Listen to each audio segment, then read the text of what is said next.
YouTube. Back with another video here.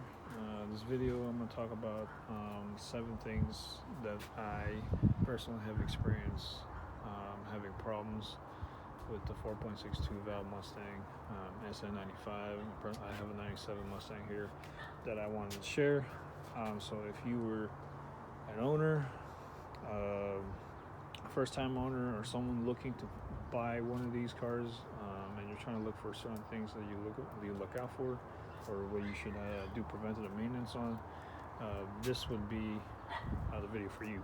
This is just for me compiling stuff that happened to me and going through forums, talking to other people in the car having the same issues. So these are the ones that are notorious things that happens to these cars. So let's get to it. First thing, and I think probably the most notorious things about these cars is spark plugs blowing out of the holes. Apparently Ford did not put enough threads on the spark plug threads. I think there's like 3 to 4 threads or something, to where the spark plugs are just blowing out of their spark plug holes, and then basically just destroying the holes. You got to rethread them. Basically it's a manufacturer defect. They messed up. So that being said, there's like 2 ways you can combat this. There's 2 ways I personally would do.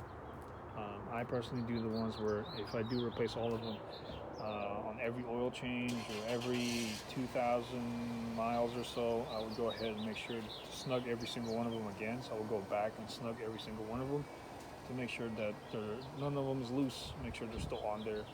You're just snugging them. You're not trying to over tighten them, like do anything crazy like that. Just snug them, and thank God I didn't have a problem with it yet. But sticking with that, snugging them every single time. The other way would be when I'm searching up on YouTube. There's a guy by the name makuloco. That's a Ford technician. I'll link to the description below to one of his videos, basically talking about torquing it to like 21 or 23 foot-pounds instead of like the factory 13 to 15 foot-pounds. I mean, he said that personally he never had a problem with it. And, he's a Ford tech, so I mean, he seems like he's very, very, very, very knowledgeable. So that's another way to go ahead and make sure that the spark plugs do not blow out, because that is a common thing to happen on these cars. Second thing would be the crossover for the intake manifold. You can see this right here, this crossover right here. This is a Dorman one. I think most Sn95s out there will probably have the aluminum crossover instead of the plastic, but if you have the plastic one, get rid of it, because they're known to crack, because obviously it's plastic, exposed to heat, cold, and it'll just prone to cracking. If you have the 9904 GTs, you're lucky because you get the Ford Performance ones. Because the Dorman ones, personally, for me, sucks because they do rob you of power. You could convert to get the PI intake manifold to a non-PI head, but there's certain things you got to do, retrofit, but it's still possible.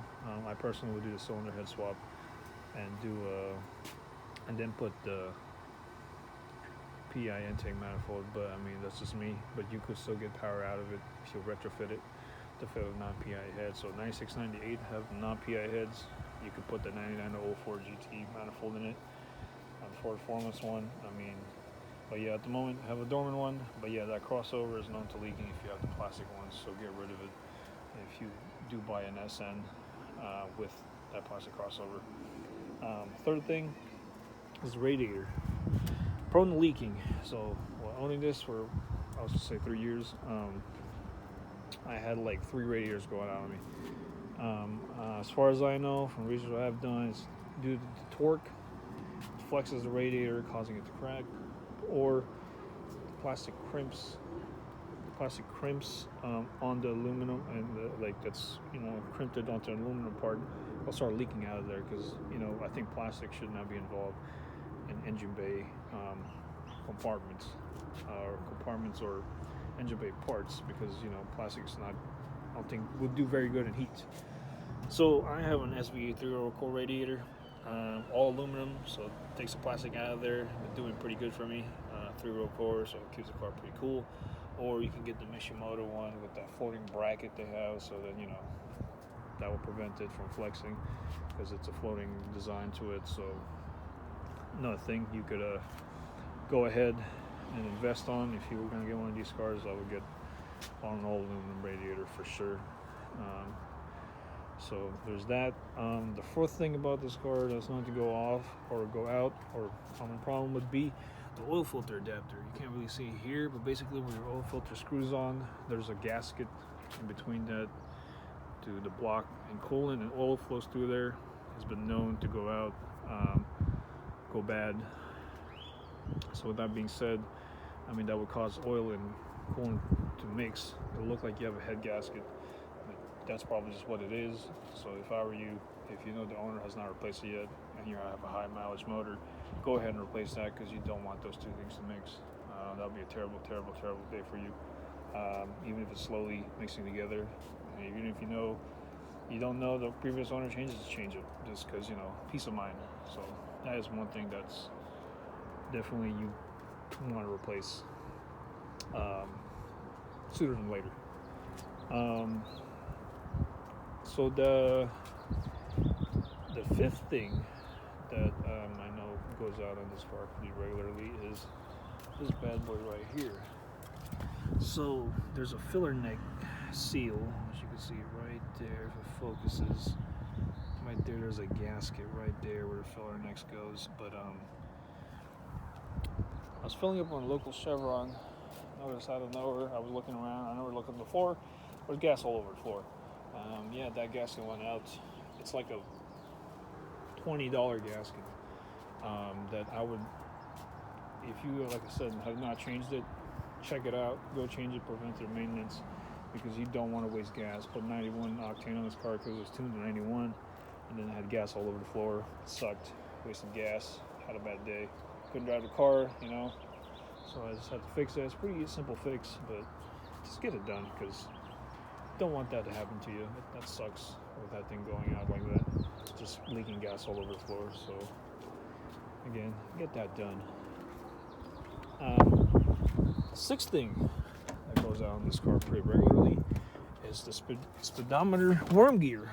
So you see the Speedo converted to the Cobra one. As you can see, there's your odometer, and there is like that miles calculator, how many miles you have went. It goes to like 999. I forgot the exact number of that thing. But I just noticed one time I was driving for like a week, my odometer was the same mileage. I was like, what? No way. Did some research, found out that there's two worm gears that go to the back, pretty simple to replace. That commonly goes out. Replaced it, went ahead and fixed it. So if you had a problem with both of those not working, more commonly that would be the problem. Now, last but not least,